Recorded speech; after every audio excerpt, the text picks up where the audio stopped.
au Cameroun. Au Cameroun, bu ñu fàtte loolu Aux yëpp. Comores Et également. au Comores, bu ñu fàtte que bon, Sonko a fait des émules un peu partout en Afrique. Ouais. Et que donc, voilà, de ce point de vue-là, léegi nga nangu ko nga bañ ko nangu wax bi est-ce que lu baax loolu wax bi du foofu. wax bi yëpp du foofu wax bi mooy lu reconnaître loo xamante ne moom moo ko liggéey ba doo bokk tey si ñaar fukki nit si àdduna ñoo xamante ni ñoo fi ëpp doole te ñun malheureusement au Sénégal liggéey bu ñu waroon def.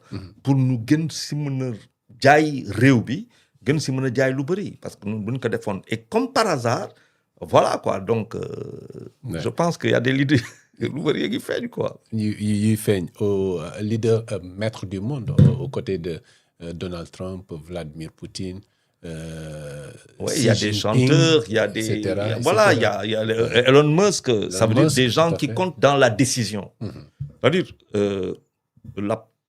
affaire bi loo ko foo ko waree jàpp mooy la décision. Ça veut dire l'impact décisionnel et l'influence décisionnelle que charrie, par exemple, Ousmane Sonko.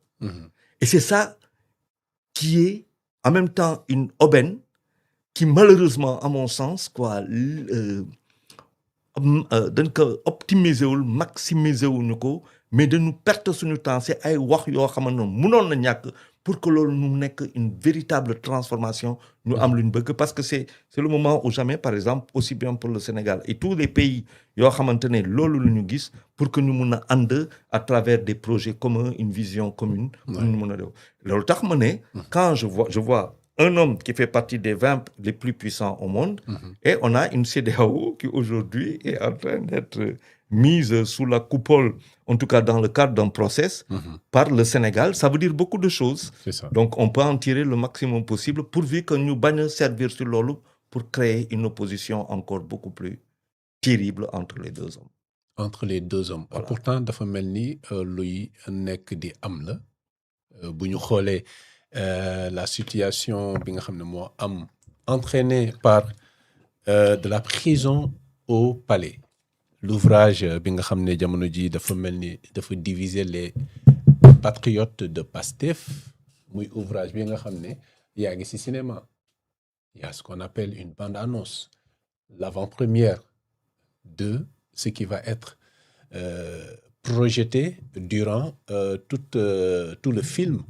Tey ñu def gis benn bande-annonce boo xam ne on ne voit pas Ousmane Sonko qui est en fait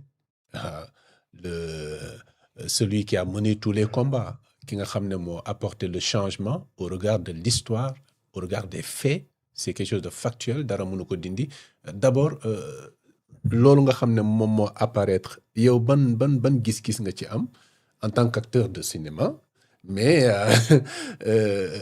bande-annonce bi qu'est-ce que ça signifie véritablement? Bon, comme tu l'as dit, comme lu nga ko waxee bande-annonce bi mooy lu ngay jaay mooy le teaser de la bande-annonce qui permet à tout le monde d'y préparer. Le lancement, voilà, on te truc ça en attendant c'est la mise en bouche quoi. Ay canapé lan lay jox affaire yooyu nga xiif di xaar affaire bi ñëw pour nga gën a toog seetaan ko. Mais boo jàppee boo ne de la prison au palais kenn rek moo mën a dem palais. Ça ne peut concerner qu'une on n'a pas deux présidents, on a un seul président. Ça, c'est la première chose. On a dit la prison au palais. On n'a pas dit de la prison au pouvoir. La prison au palais, Kanarek Momona dem palais. L'importante nuance. Ah oui. Il y a de la prison au pouvoir et de la prison au palais. Mais est-ce que c'est une raison suffisante pour... Maintenant... Non, maintenant, bo gisul, bam jeex. Nga dogo wax. Nga dogo wax. Munoo wax si benn livre boo liirul. Munoo wax si benn film boo gisul. Oui. Day yomb. Mais le premier constat boo xam ne mën nga ko jàpp mooy ku ne de la prison au palais. na nga jàpp que kenn rek moo mën a ñëw au palais. ñaar mënuñ fa ñëw. Certains pourraient demander lu ko andi palais. ak kan moo. léegi nag si biir film bi. da koy gis. da koy gis. parce que film bi mënoon na tourner mënoon na nekk de la prison au pouvoir. boo nee de la prison au pouvoir à ce moment-là mun nga gis xëy na si biir lu mu tudd bande-annonce bi mun nga gis xëy na Sonko. Et même l'affiche qu'on voit là, elle est importante aussi, elle est parlante aussi. Ah, maintenant, si c'est ça, c'est l'affiche. de la prison au palais, ce qui est extraordinaire, cette affiche, quand je la regarde, moi, quand je regarde le visage de Sonko, j'ai mal, quoi. J'ai mal pour lui. Waaw, j'ai mal pour lui parce que ce regard-là, non, ce regard-là, je lui souhaite vraiment quoi. Ce regard-là dit beaucoup de choses. Si biir président de la République. Waaw, si biir moom mu ngi fii keneen ka ngi nuyoo. Kan lay nuyoo. Si biir photo bi booy def say interprétation, c'est un merci. Jarama. Quelqu'un qui le regarde avec beaucoup d'espérance. Dans ses yeux, c'est très bien travaillé. Son coach, tu regardes quoi? C'est beaucoup d'espérance placée en l'autre. Je place tout mon espoir en toi. Parce que c'est toi qui vas avoir, c'est toi que la Constitution, à qui la Constitution confère et donne tout le pouvoir. Et l'autre qui dit, je te remercie pour ça. Donc on peut dire que là, le président de la République dit un grand merci à son premier ministre. C'est pour cela qu'ils sont là tous les deux. Après, tu as les couleurs. Tu as les couleurs. La couleur du combat. Tu as les couleurs de la couleur du combat. Du sang versé. Du sang versé, des oiseaux. Quels oiseaux?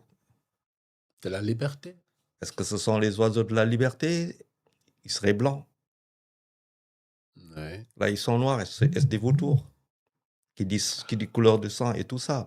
Donc ça, c'est toute l'âpreté. Dans la réalité du pouvoir. Non, ça, je pense que ça peut être dans la réalité du pouvoir ou naturellement, comme je l'ai dit ici, il est difficile à Sonko de faire face au label lobbying et loge. C'est très difficile pour Sonko de faire face à ça. Mais on peut dire aussi tout ce qui précède, d'où est-ce qu'ils sont venus. Ça peut être, voilà, les couleurs sont là. Ça peut être aussi, salut, merci pour tout, mais ça peut être aussi au revoir. Ça peut être aussi au revoir. Au revoir. Dans quel sens? Quel est le contenu, le sens de ça? Je peux te dire salut, de la même manière que je te dis salut, c'est de la même manière que je te dis au revoir. Quand vous m'avez dit, et laisser l'autre où? Ça, c'est moi qui fais ma lecture de cette affaire. C'est pour cela que ce regard, je te dis, il faut bien regarder cette photo de Sonko. Voilà, quoi, c'est tout, c'est tous les trucs. Maintenant, comme j'ai dit, de la prison au palais, ça concerne un homme. Maintenant, est-ce que dans le film, il n'y a que Sonko? Parce que Sonko est quand même un instrument, un acteur de la venue de l'élection de Bassirou Diomaye Faye. Koko,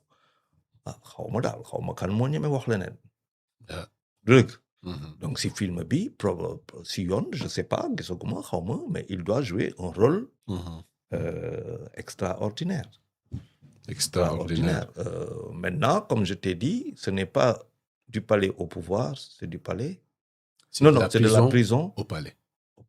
Est-ce que la frustration au sein des patriotes de PASTEF se justifie, à votre avis? Donc, ça montre que déjà, il y a un sérieux problème qui a commencé probablement, qui a commencé à se densifier en juillet dernier.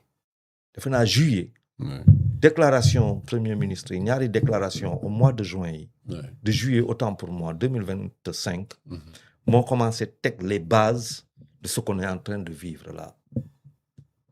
Il y a eu des déclarations, plusieurs déclarations. Il y a un manque d'autorité. Tu parles quand même à quelqu'un. Quand tu dis manque d'autorité, tu parles quand même au patron des armées. Waouh. Le patron du SEMGA. Le patron du haut commandant. De la mais sauf qu'on était dans un cadre du parti. Exactement. Oui, mais sauf que tu n'es pas du président. Sauf que tu es aussi le Premier ministre. Attention. Il faut qu'on fasse attention à ce qu'on dit. Quand tu le dis, mais tu parles à quelqu'un qui est le patron de tout ça et tu dis autorité. Certains diraient que le personnage est cash et qu'il a habitué tout le monde à ça. Je suis désolé, c'est mon Premier ministre. Non, Premier ministre aussi.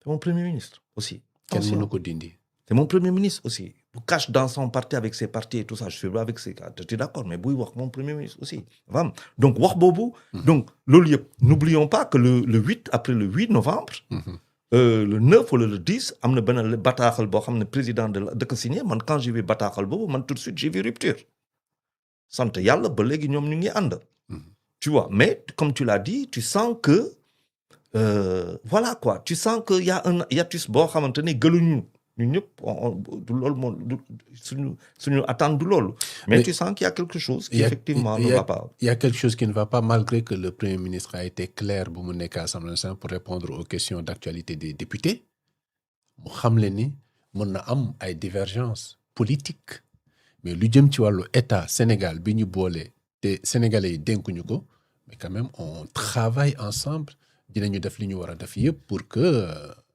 tout se passe bien. Oui, bon, je laisserai peut-être à d'autres. Moi, j'ai une autre lecture de cette affaire-là. Laquelle? Ça veut dire que moi, ma lecture, qu'on ne peut pas arriver aujourd'hui, li may dëgg yi amul sens pour man.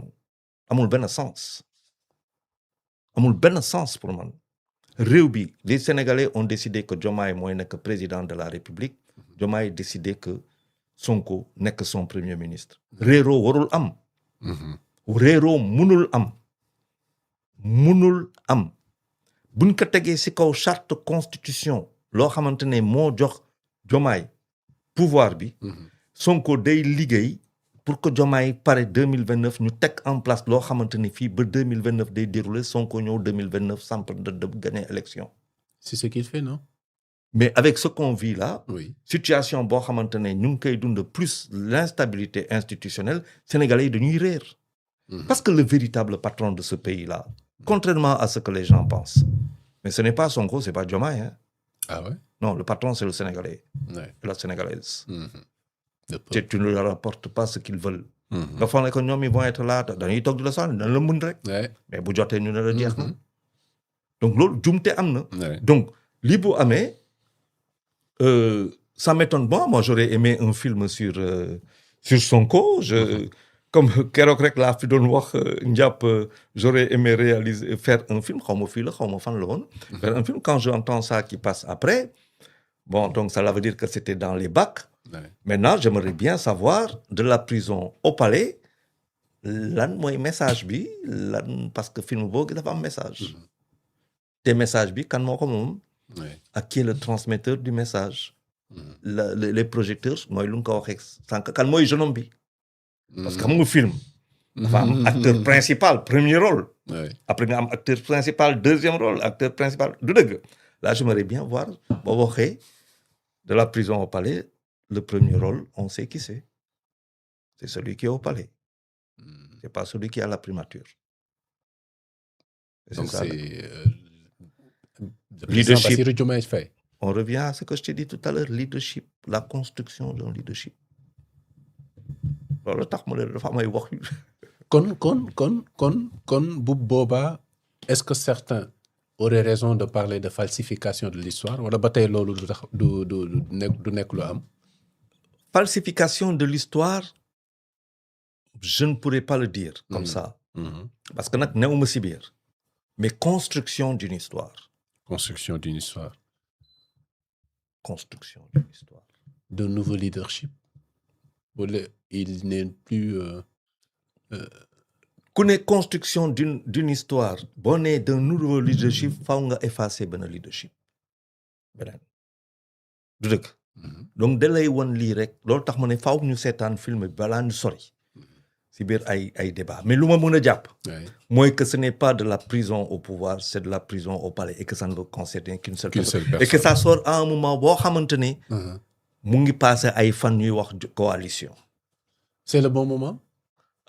Construction bi comme c'est nous sommes dans les phases de construction nga ne coalition Diomaye te waxooma ban Diomaye 2029 la wan ba ma waxee coalition Diomaye damay jàpp ko Diomaye présidentielle la ba parce que coalition lu mun a jàpp c'est pour la conquête du pouvoir c'est vrai que Macky Sall il a fait Benno Bokk Yaakaar def ko pour la conquête du pouvoir et Macky Sall téye ko pour la consolidation du pouvoir donc fu ñu mun a taxaw nii mooy que Diomaye on peut dire qu'il est en train de faire une coalition pour la consolidation de son pouvoir. Mais s'il veut consolider son pouvoir, sans pour autant que mu nekk avec ñoo xamante ne c'est l'appui boo xamante ne de parti. Mhm. Donc cela veut dire que c'est peut-être avec d'autres. Ce n'est plus seulement avec ñoo xamante ni ñoo ko indi au pouvoir te dina ne avec ay ñoo xamante ne dañuy ànd ak moom dina ne du ñii rek ñoo ñu indi au pouvoir. C'est Ouais. une coalition qui nous a amenés au pouvoir. Et donc comme tu comprends, donc c'est assez voilà quoi, je veux dire intelligent ou pas du tout comme démarche. Mais lu ñu mën a jàpp fii mooy que day dëgëral coalition bu ñu taxaw. Encore une fois.